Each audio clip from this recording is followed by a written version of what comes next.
I'm Jillian Jess with MouthpieceSports.com. I'm back here with Richard Roeper. We heard his 5 top picks, but now it's here to hit the list of the 5 worst sports movies. Yeah, well, let me tell you something. There's no shortage of bad sports movies. When they go bad, they go really bad.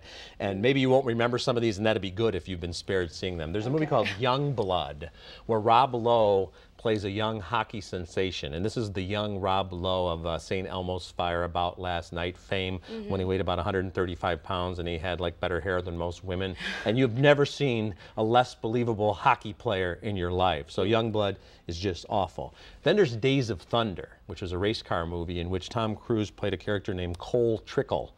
And I always thought that Cole Trickle sounded more like a disease than a race car driver. And it's just a horrible movie from start to finish. There's nothing about this movie that resonates. And if you don't believe any of the scenes of the sports, you don't care about the characters when they're not in the sporting arena. You have to have that authenticity.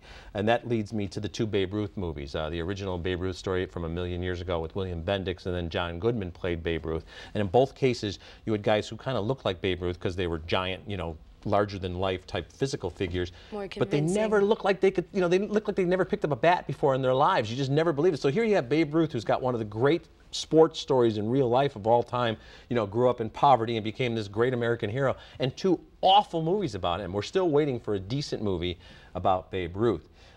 2 really bad football movies for you. One was called Johnny Be Good, and it was about the whole recruiting game, and Anthony Michael Hall, the skinny geek from all those John Hughes movies, plays a top high school quarterback. And once again, you know, I'm not buying that for 1 second, that Anthony Michael Hall could be a top flight prospect. And then there was The Replacements, which was a movie about scabs, which is a movie about, you know, when they had the NFL strike, the players' action several years ago, and a bunch of other guys like crossed the picket line, so it's kind of hard to relate to those guys or identify with them. And Keanu Reeves, again, as a top flight quarterback, I'm not buying it. Not buying it.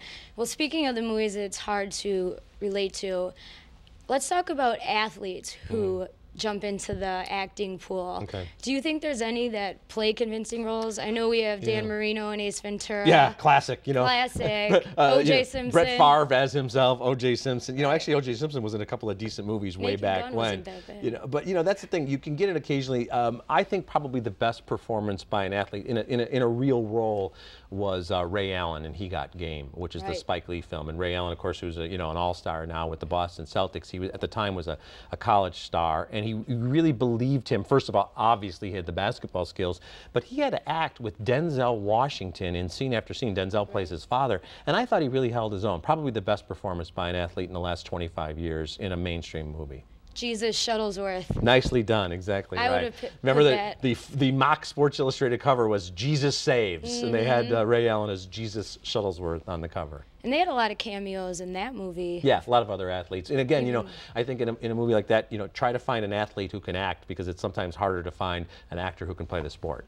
Besides Athletes who jump into the acting pool, what about, it seems like there's this new genre of comedy somewhat mocking sports. Do we have Will Ferrell to thank for that? Yeah, Will Ferrell's done, in fact, he's done every sport now, hasn't he? I mean, short of table tennis. And I think actually Will Ferrell obviously is a huge sports fan. To do one movie, one sports genre after another, I think he's kind of reached the end now. I mean, you know, the ABA movie, which I thought was really going to be good, kind of dead on arrival, because we see Will Ferrell doing the same thing over and over again.